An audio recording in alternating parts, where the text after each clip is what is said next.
बिस्मिल्लाहिर्रहमानिर्रहीम अस्सलाम वालेकुम। I am doctor Arshad Mahmood. So वालिदैन का एक इंपॉर्टेंट क्वेश्चन ये होता है, खास तौर पर जिनका पहला बच्चा होता है, छोटा बच्चा होता है। वो हमसे पूछते हैं कि बच्चे की उम्र सर 1 महीना है, 2 महीना है, या फिर पैदाइश के टाइम पे है कि बच्चा हमारा बार बार स्नीजिंग कर रहा है, छींक रहा है। तो क्या इस एज के अंदर जब बच्चे की उम्र 1 महीने की होती है, कुछ दिन की होती है, क्या स्नीजिंग एक बहुत बड़ी प्रॉब्लम है? क्या स्नीजिंग इंडिकेट करता है कि बच्चे के अंदर कोई निमोनिया, छाती का इन्फेक्शन या खुदा ना खास्ता कोई खतरनाक इलामत है? तो इस सिलसिले में वालिदैन बड़े परेशान होते हैं, हमसे बार बार सवाल करते हैं कि इसको जरा एक्सप्लेन करें। स्नीजिंग बेसिकली एक रिफ्लेक्स अमल है।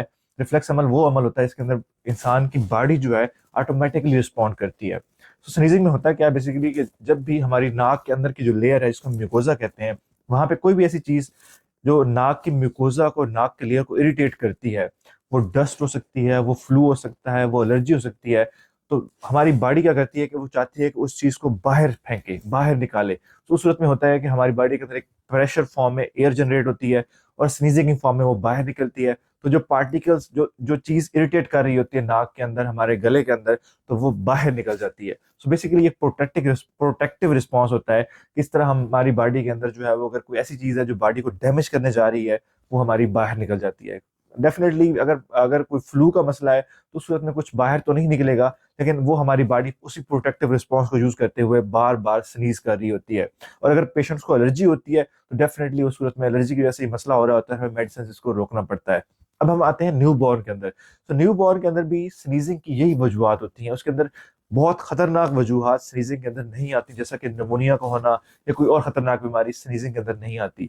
तो अगर बच्चा एक सोया हुआ है, उसकी नाक के अंदर कोई पार्टिकल चला गया है, कोई डस्ट का पार्टिकल चला गया है, कमरे के अंदर सफाई किया आपने, या इन्वायरमेंटल पोल्यूशन का कोई चीज अंदर नाक में चली गई है, तो बच्चा ऑटोमेटिकली स्नीज करेगा। एक नॉर्मल रिफ्लेक्स है और बच्चे को कोई मसला नहीं होगा।